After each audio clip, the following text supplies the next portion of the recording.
Hello and welcome back to the shop. This month, being July, has been definitely my best month for these branding irons, which is pretty cool. So I've been trying to invest more time into that. Aside from that, I've been desperately trying to get all the wires and cables off the floor.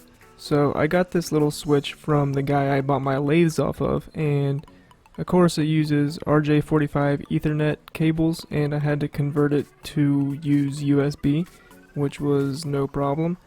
Basically I just run one USB to this box from my computer, and then to both the machines, the mill and the lathe.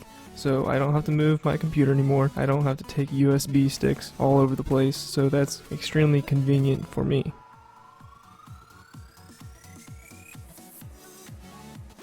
Along with all the electric ran all over the place and the Ethernet data cables, whatever you want to call them, I also had one air hose that would run throughout the entire shop. I mean, the shop isn't that big, but to have one air hose and it's all strung all over the place all the time, it became kind of annoying. So I ended up running dedicated air to each machine. So each machine has its own air nozzle and I can blow parts off or whatever whenever I want and not have one air hose strung all over the place, because that's kind of annoying to step on it all the time.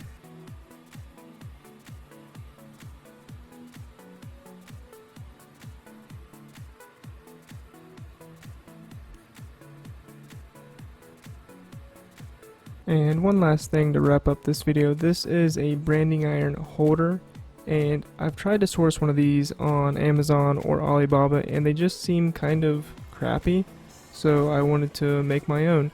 And it took me one semi-rough review of my branding irons to put myself in gear to get this thing done, because I've always wanted to just make my own. I just never did it. I was just kind of procrastinating on doing it, and finally that made me want to do it. So this is just one operation in the lathe, and I kind of turn it somewhat backwards of what you might think, as you kind of saw from that first clip of this. But then I put it in the mill and rough everything out, and then I use a scalloping toolpath, 3D toolpath, to make the angled cup look. And it turned out really good, and I'm very happy with it. And so is the customer that gave me that semi-rough review.